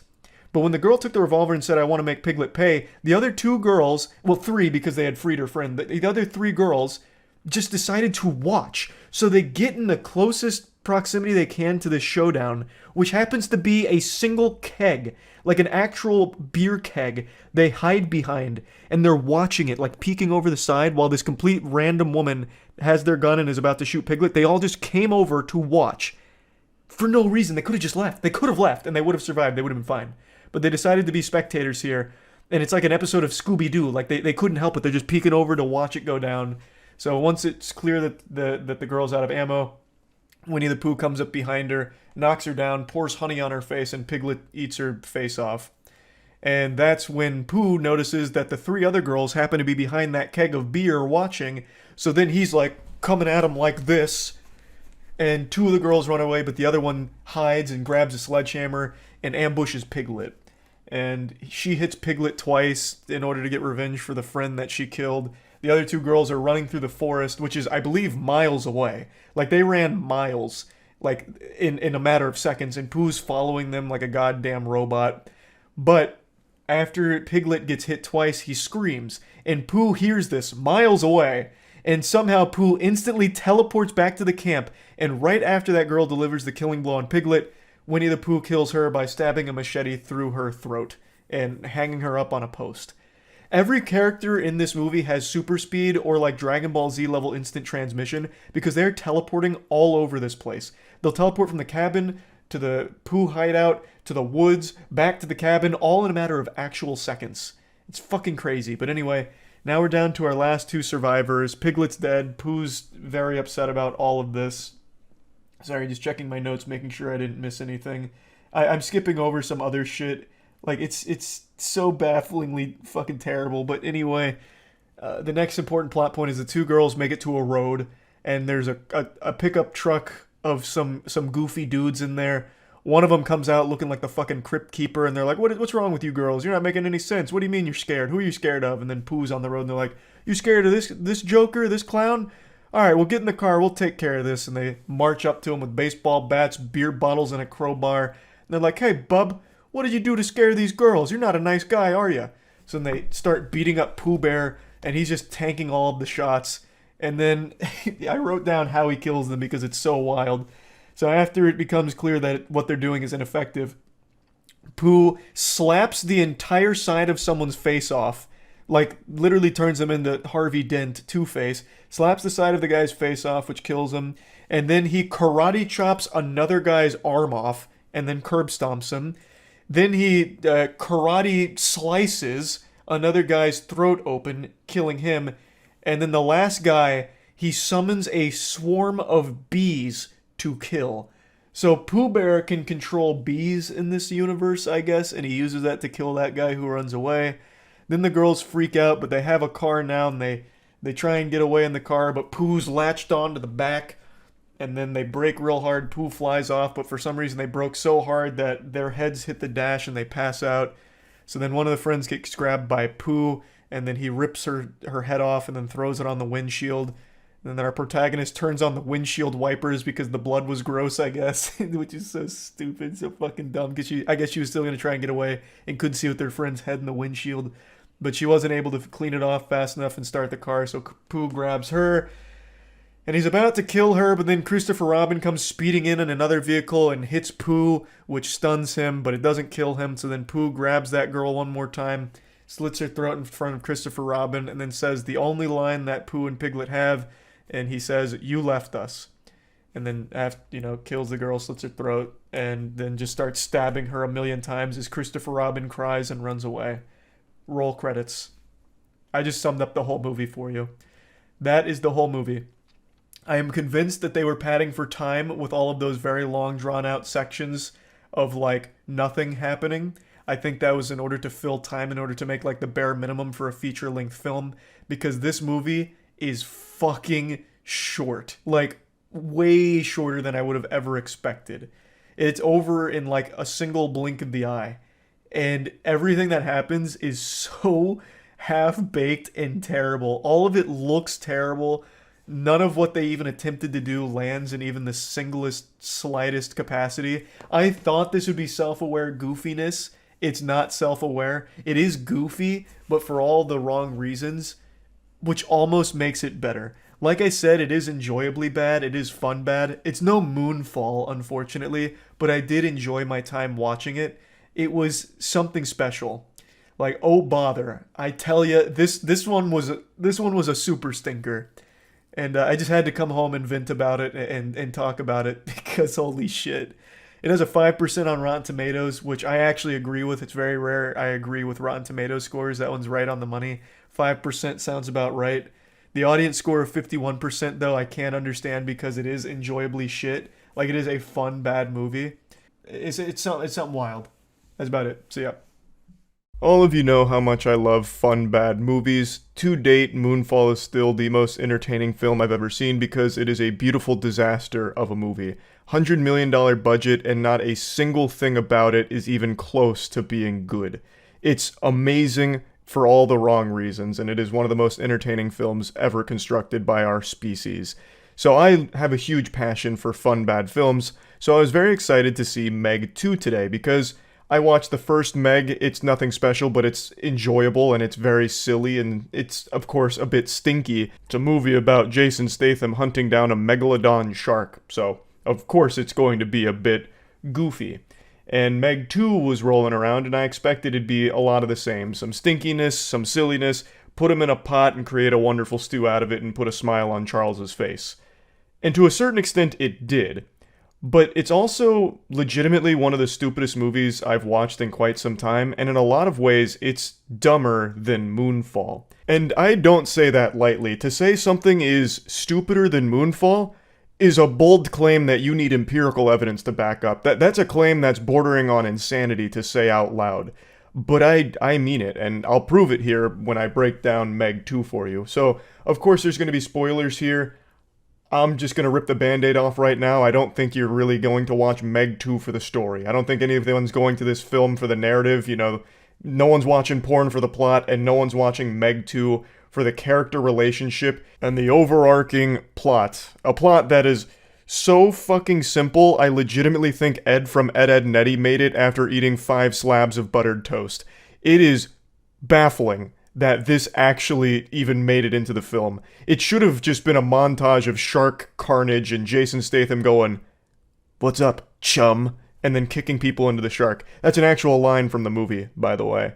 Like, it would have been better if that's the direction they went, but unfortunately, the biggest sin this movie commits is it is boring for about 80% of it. 80% of this movie isn't spent on megalodons or action or characters fighting against megalodons. For some reason, they made the first 80% a fucking soulless, garbage, poorly written, embarrassing, corporate corruption conspiracy mystery movie. And that's using a very generous term for it, because calling this a mystery in the first 80% is an insult to the English language. It's more like a pistory, because it belongs in a toilet. So, the first 80% is dedicated to explaining the world now. There's a very expensive expedition group that's led by Jason Statham, and they do these deep dives into a trench that has these megalodons roaming around, and they're separated from the rest of the ocean thanks to this barrier that they can't cross. There's a very strong jutsu, and the megalodons aren't allowed to either enter or exit. But this team that Jason Statham is a part of is financially backed by tons and tons of doubloons. So many clams. They have so much money. They have a lot of very powerful people financing it. And they also have a megalodon in captivity that they're training and raising like a pet to understand a bit more about megalodons as a whole. Now, the team is about to go on a routine dive. They've done, I think, 26 successful missions or something like that. And this was supposed to be just another standard trip, but things went a bit awry. Now, there's another passenger aboard this ship, this giant, complex, and it's a child that Jason Statham is raising, and teaching, and she's a genius. She's a 14-year-old super genius, fucking Jimmy Neutron level intellect, and she sneaks aboard the expedition vehicle with Jason Statham and the team, which he's very upset about. He's like, this is very not good. I'm very disappointed that you've done this. We're turning this ship around. But then they're like, no, we'll just press forward. And so they do. He didn't take a whole lot to convince them. But while they're doing that, that megalodon they have in captivity breaks out. And do you want to know how it breaks out? Well, because there was like a single metal grate, like a single metal cheese grater that was supposed to stop a fucking megalodon, an absolute monster. So it just easily breaks through with literally no effort, and we're supposed to be shocked that it did this. I don't understand how, because it was basically just a single piece of construction paper that separated the megalodon from the rest of the world.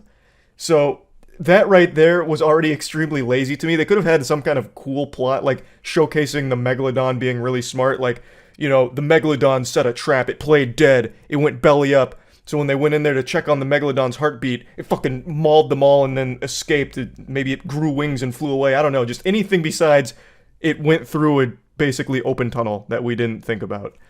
So as they're going on this dive, the megalodon that they had in captivity starts chasing them. And they're like, how is that possible? We've got to dive deeper. It's the only way to escape it. So they dive deeper. Then they eventually go into the very deepest part of the trenches. And they're speculating on if they should just abandon the mission because this is already not going according to plan. So Jason Statham's like, should really abort mission. And even the main, base is like, yeah, probably a good idea. This is already totally off book here. Let's just get the fuck out. But the actual owner of the company, the whole enterprise, is like, no, this is a really good opportunity to explore. We're explorers, god damn it, this is what we do. And our megalodon came down here because she wants to mate. It's mating season for megalodons, and I'm fucking horny. We're gonna go watch. And they're like, well, if you say so, shucks. So they continue to go deeper into the trenches, and then they stumble upon an underwater base. And I shit you not, for about 10 minutes, I really thought they were about to bring Atlantis into this. They were like, oh my god, there's an underwater base here. This is so weird. Wait, I'm getting heat signatures. There's living creatures on that base. And I was like, oh my god, they're going to do Atlanteans here. Oh, this is going to be incredible. But they don't. It turns out there was a different company, a shadow organization that had the same access to the technology they did, and they had this underground base that this team of good guys, the explorers, stumbled upon. And this is where the corporate conspiracy starts to unfold. They start wondering, how is that possible? We're 25,000 feet deep. No one has access to this kind of shit except us. What's going on here? There's fishy business, and I'm not liking the smell. So then we get to go into one of the bad guys' submersibles, and he's like, oh, they stumbled upon us. There's only one option. And then the guys, there's like a team of 3, and 2 of the guys are in these like underwater, fucking Gundam suits, and they're like mining away at barnacles, and they're like, no, don't do it, wait, no, don't do it. He's like, I've got to do it, they've seen us. I'm like, no, please don't. And he just blows everything up, including himself. He doesn't die from it, spoilers, but he blows everything up in the trenches, which blows up the barrier, like the genjutsu that keeps all of the megalodons in the trenches. So he blows that shit up. He blows up the heroes' submarines and everything. And then they're in a big scramble because they can't escape now because their submarines are fried. So they get into these high pressure suits and they start making the walk on foot from the crash site of the explosion all the way to that base that they identified. Now, just to put you in the right headspace here, it's a fucking snooze fest. And it's already been like 30 or 35 minutes by this point, so it's a slow burn. Meg 2 puts the megalodons in the back seat. It puts them as like sidekicks. Like they have cameos in this movie, basically, because they spend the first 80% with this garbage here. It's so fucking boring. But anyway, the explorers with Jason Statham and the child and everyone else get in touch with the main base, like, hey, we're gonna need that rescue submarine. Shit went tits up down here, and we need a little help. This one lunatic blew us to kingdom come. Blew us to high heavens. Our submarines don't work anymore. Come get us. And they're like, we're on it. Actually, scratch that. We can't. Somebody sabotaged our rescue sub. And now you can see all of the complex narrative plot devices coming into play. So then they have to figure out who sabotaged it. So naturally, they check the surveillance cameras. But it turns out our culprit was smart enough to turn off all of the surveillance cameras. But what they didn't realize is they had built in a fail-safe security camera system. So they go and check that. And it's revealed that our man on the inside, our evil person on the good guys team, is a girl named Jess. And she's evil because she wants money. She says that she's doing it because she wants more money than she could ever possibly care about, where money loses all meaning to her. So it turns out what they were doing down there on that base is they were mining rare earth minerals. And I shit you not, when they go into the base, one of the main guys is like, "What is this?" And he's like, "Oh, wait, this is rare earth minerals." He literally says it's rare earth minerals. And it's like, they're probably using this for superconductors, which is good for quantum computation devices as well as all kinds of transportation. This is very important stuff. No doubt, this one crystal I'm holding in my hand is worth $1 billion. And Jason Statham's like, billion? With a B? Like, I think I'm actually quoting this verbatim. I'm pretty sure I've got this right on the money if you check the script. And he's like, yes, with a B. And then that's when Jess is like, billions of dollars are at stake here. And then it gets even bigger because it turns out Jess isn't the only person working on the inside. The main girl who's financing all of this, the big CEO super powerhouse who gave a speech in the very beginning of the movie about how proud she is of this company, she is the one who's pulling all of the strings. She's the puppet master and everyone else is just the marionette on the strings dancing for her. And she's like, why aren't they dead yet? What's going on? So, I want to pause real quick because I'm probably overstimulating your brains right now. I want to point out a huge plot hole that I can't believe no one on the team recognized. The way that this is conveyed is that this is all part of the plan. What they wanted to do is kill everybody on board that main base, or rather, they wanted to kill everyone on board those subs. That was the plan from the get-go, I believe, unless I missed a crucial detail. But even Jess, who was one of the core team members, advised that they pull out of the mission when the child was on board the submarine. She's like, okay, yeah, things are a little off course, should probably pull out. So if their plan was to kill them, why would she advise that? Plus, there was no plan in place. The only reason this went so wrong is because the Megalodon unexpectedly broke out. None of this was planned or orchestrated. And the only reason there was ever an explosion in the trenches is because they accidentally stumbled upon that secret base and mining operation because they were trying to watch some sharks fuck. Like, all of it was pure happenstance. None of this was planned, and yet every step of the way, that evil lady CEO's like, you know, why aren't they dead yet? We talked about this. You sabotaged the rescue vehicle, did you not? How could they still be alive? As if it was all part of the plan.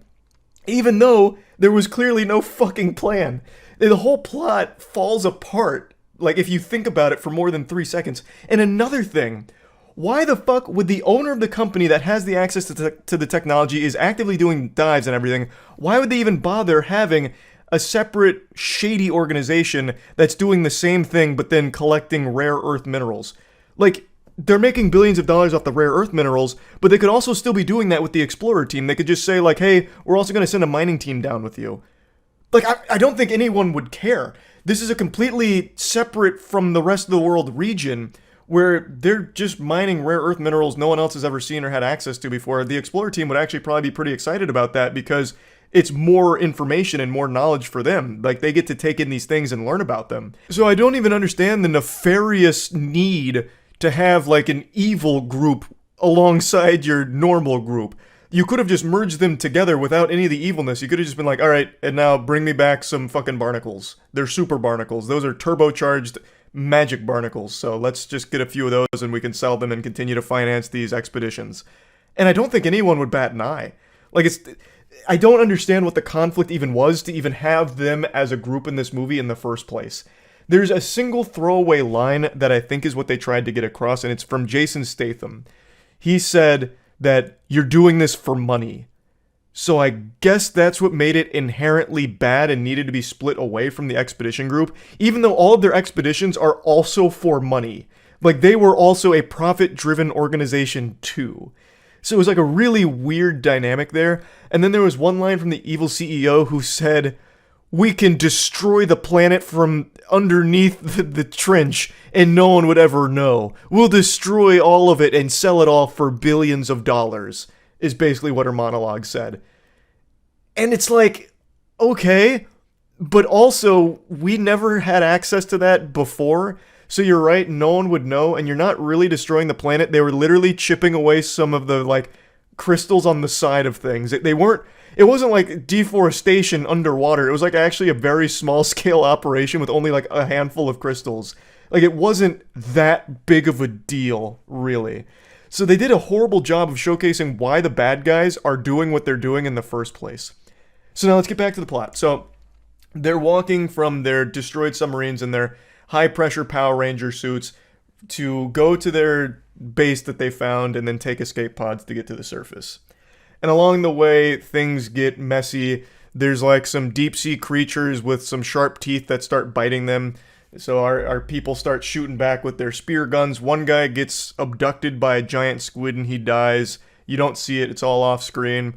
Another girl gets eaten by a shark, a megalodon. You don't see it. This is a PG-13 movie, so they don't show any of like the carnage or anything. So pretty much every death in this movie is either off screen or cut away from right away, which doesn't make any sense for a fucking movie about sharks killing people and killing sharks in return. Such a huge blunder. I understand why it's PG-13 because it's more profitable to do that because it's more accessible to people, but it still takes all of the wind out of the sails of every single action moment, of which there is very few in this movie. So they're going on this, journey from their subs to the base. They lose everyone along the way except for 4 people. Of course, the main 4, Jason Statham, the kid, the main guy behind the operation, and then another girl who was a big part of the team. So they make it to the base. Then that guy who blew everyone up cements himself as like the primary antagonist who's going to keep clashing with Jason Statham. So they end up fighting on this base. Jess reveals herself to be the person on the inside who's pulling on the strings. She traps them in that base and tries to drown them, but Jason Statham swims, I shit you not, swims with no gear from the place where they were drowning outside of the base to hit the emergency override button and save everyone. He is swimming with no gear at 25,000 feet. Nothing, very few things rather, can fucking survive at 25,000 feet under the sea. And at the very bottom of the list of things that could maybe survive, humans are there. Humans cannot. Fucking everything blows up under that immense pressure. We have never even seen something that deep. And yet, Jason Statham, powered by testosterone and a deep voice, is able to just man mode it and fucking swim like a goddamn angelic mermaid. Just Olympic swim at 25,000 feet deep to save the crew. And they try and give an explanation for it, but I swear to God, I had to wiggle my finger and say, no way, that's horseradish. No shot. Their explanation was something like, as long as he inhales enough water into his sinuses, it will equalize his internal pressure to resist the water pressure and he'll be able to be just fine. I don't have a degree in marine biology, but there's no fucking way, right? Like, there's no way you could inhale enough water into your sinuses to somehow resist the pressure at 25,000 feet deep. There's just no fucking shot, right? Like, I just don't think so. But anyway, he does. He saves everyone. He then fights the main bad guy again down there, who, for some reason, lets Jason Statham live. Jason Statham passed out after saving everyone, and the main bad guy saves him, and he's like, I was in jail for 2 years because of you. I've been waiting for this moment to kill you. And it's like, brother, you could have just let him die in front of you. Like, I'm sure that probably would have been fulfilling for your revenge arc. Or, if you wanted to be more hands-on, you could have, like, stabbed him while he was still passed out. But instead, he, like, wakes him up and then challenges him to some fisticuffs. Like, it's time to get pugilistic. Only he immediately cheats by bringing out a knife. So if you weren't going to actually, like, throw down with honor, why not just let him die? It doesn't make any sense. But anyway, they have, like, a really lame fight against each other, which, of course, Jason Statham wins. They then get into a backup submarine and escape to the surface. And in the meantime, the main base is being raided by the CEO's cleanup squad, who's come like they're a military group who's come to kill everybody so they can keep the secret that they're mining rare earth minerals in the trenches. But because of that explosion kind of poking a hole in that, protective barrier over the trench, 3 megalodons and the Kraken escape. A giant squid, basically the Kraken escapes to these 3 megalodons and like, uh-oh, we've got a problem. But it's not that big of a problem. So instead the military just keeps like shooting people and taking over the main base. And then there's 2 main people there that escape that are friends of Jason Statham. One of them's very cool. His name's DJ. He's got like a fucking Desert Eagle and he's got like pepper spray and a taser. And he's really cool. I think he's probably my favorite character in the movie. So he has some cool moments where he unleashes some martial arts and he starts shooting his Desert Eagle. Like, it's fun watching him. And this whole sequence is kind of enjoyable because finally it's snapping out of this tedious corporate conspiracy narrative that they were trying to drive home. Now we're just getting into some fun action. We have some megalodons that are now finally starting to do something like eat people. We have the Kraken who's on the loose now. So finally, you know, like an hour and 10 minutes into the movie, we're getting something entertaining. So anyway, I'm just going to press fast forward real quick here. Basically, all of the good guys escape the the main base. The Marines are still chasing them. And Jess, the woman on the inside, turns out was the lover of the bad guy in the deep sea. So he comes back, he gives her a kiss, and then the main evil CEO calls Jess, and she's like, Jess, we're going to need to give you a promotion. We're going to make you a hero here because the public's going to hear about this. Somehow. I don't know how, but they're like, we need to make you the hero here, Jess, so we're going to write you a story about how you saved everyone and saved the world and saved the planet. And Jess is like, that sounds great. And then she gets eaten by a megalodon who comes through the glass and kills her right in front of her boyfriend. And her boyfriend runs away. He's like, oh no, no, no. So that's how they get Jess out of there. She was a very important person in everything going wrong, and she probably only had like 4 scenes in total in the entire movie for maybe like 3 minutes of screen time. They killed her off in a really quick, comical way. That was self-aware, though. I'm very certain that was an on-purpose gag to kill her like that. So I don't have a problem with that. But anyway, now we're getting off the main base. We're towards the end of the movie. So the good guys are in a little boat, and they're going towards something called Fun Island. Didn't put any real effort into this, clearly. This movie really feels like it's the first product of the writer's strike. Like, this had to have just been written by people on their off time during lunch that weren't on strike. Like, there's no way an actual team of writers wrote this one. I really don't think so. Or if they did, they intentionally made it as unappealing to everybody as possible because up until this point, it is a snooze fest, and they fucking called this place Fun Island. Didn't even bother to give it a name. So they're approaching Fun Island, like, everyone get out of the water! There's fucking megalodons coming and it's a giant squid! And they're like, oh, it's a load of hooey. You're stupid. We're vacationing. We're having fun. We're not getting out of the water. And then all of the bad guys arrive to Fun Island as well because they all deduced that it was going to Fun Island. So they go to Fun Island. And for some reason, the fucking evil CEO flies in on a helicopter to the island as well. The central point of the conflict with all of the fucking prehistoric killing machines and all of the gunfights against the good and bad guys. For some reason, the evil CEO, who is totally safe and comfortable at her penthouse suite, flies here and just sits in the helicopter. She just wanted to be boots on the ground, like feel like she was part of the team, you know, part of the crew, part of the ship type shit. So she flies there in a fucking helicopter just to sit there and whine. Why? Why? Like, it doesn't even make sense in the context of the narrative. She has no reason to be there, but she goes out of her way to be there. And she's there like this, too. She basically fucking teleports there. Like, I don't know how she got there so quick. But she's there, and then she immediately dies. Because also escaping from the trench wasn't just megalodons and the Kraken. It was like not turtle monsters, lizard monsters. So they're these like 4-legged little lizards with big teeth that crawl around. And they bite and kill her. They drag her away. So she does nothing. She flies to the island just to sit in the helicopter and die. But not before she has like 5 other horrible scenes where she's in the helicopter and she hears a noise. And she says to the pilot, she's like, Jenkins, go check on that. And it's like, lady, open your eyes. So like he turns off the helicopter and he goes out there and he dies eventually. But it zooms out from the helicopter, and there is a dead body right next to the helicopter, right next to the evil CEO, that somehow she didn't see? Like, she didn't know? And she's like, Jenkins, I don't know what that was. Go check on it. And it's like, if she just looked to her left, she would have seen a dead body. And how the fuck did someone die there without her knowing about it? Who was it? Sam Fisher on a stealth mission killed this guy? Like, it makes no sense. It doesn't make sense. It really doesn't. And it's not just that body either. There was another body as well right next to the helicopter. So multiple people died around her, and she didn't know? Was she asleep? Is she lobotomized? Like, what the fuck? And then eventually she gets ambushed. Ambush is the wrong word because the thing literally just slowly crawls up to her, jumps in the helicopter, and drags her away. And we never see her again, so she's presumed dead. So she had nothing to contribute to this fucking movie at all. The entire corporate conspiracy plotline has no real conclusion to it. It's all such trash. It's such trash. I'm kind of jumping all over the place now because the movie itself jumps all over the place. It becomes like an actual fever dream. So trying to remember anything from this film is a Herculean task. So the good guys are on the beach. They see the megalodons coming, and the megalodon starts eating people, starts killing people.